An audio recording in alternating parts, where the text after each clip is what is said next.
Mr. President, Foreign Ministers, Your Excellencies, ladies and gentlemen, it is an honor to brief the Council. I thank His Excellency, the Foreign Ministers of Jordan, the High Commissioner for Refugees and my colleagues from OCHA, and the World Food Program. Since the Syria conflict began in 2011, I have made 11 visits to Syrian refugees in Iraq, Jordan, Lebanon, Turkey, and Malta. I wish that some of the Syrians I have met could be here today. I think of the mother I met recently in a camp in Iraq. She could tell you what it is like to try to live after your young daughter was stripped from your family by armed men and taken as a sex slave. I think of Hala, one of 6 orphan children living in a tent in Lebanon.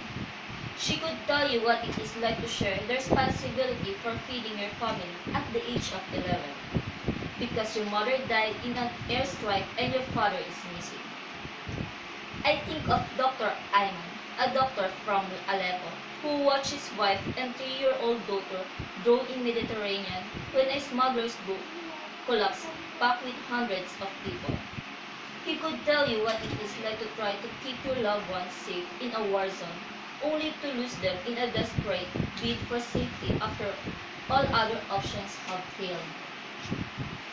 Any one of the Syrians I have met would speak more eloquently about the conflict than I ever could.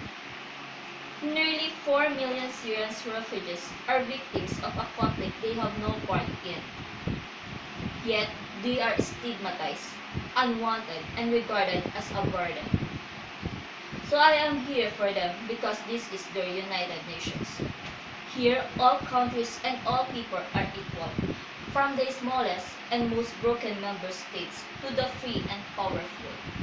The purpose of the UN is to prevent and end conflict, to bring countries together to find diplomatic solutions and to save lives. We are failing to do this in Syria.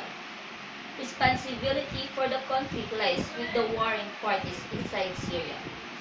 But the crisis is made worse by division and indecision within the international community, preventing the Security Council from fulfilling its responsibilities. In 2011, the Syrian refugees I met were full of hope. They said, "Please tell people what is happening to us." Trusting in the truth alone would guarantee international action. On my last visit in February, anger had subsided into resignation, misery, and the bitter question. Shit, okay pa. Sige.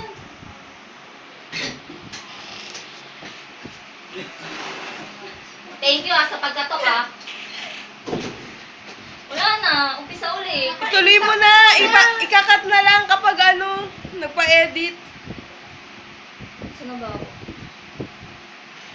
On my last visit in February, anger had subsided into resignation, misery, and the bitter question, why are we the Syrian people not worth saving?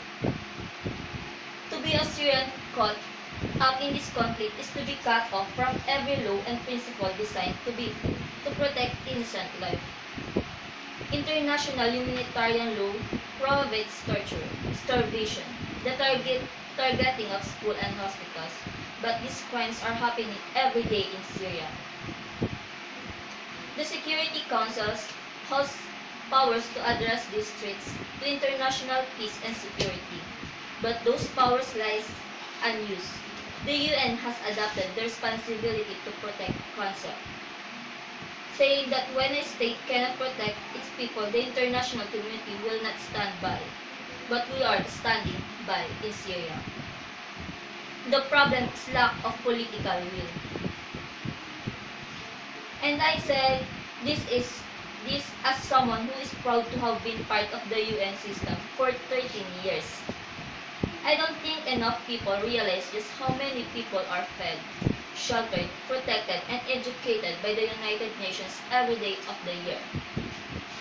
But all of this good is undermined by the message being sent in Syria that laws can be flouted, chemical weapons can be used, hospital can be bombed, aid can be withheld, and civilians starve with impunity.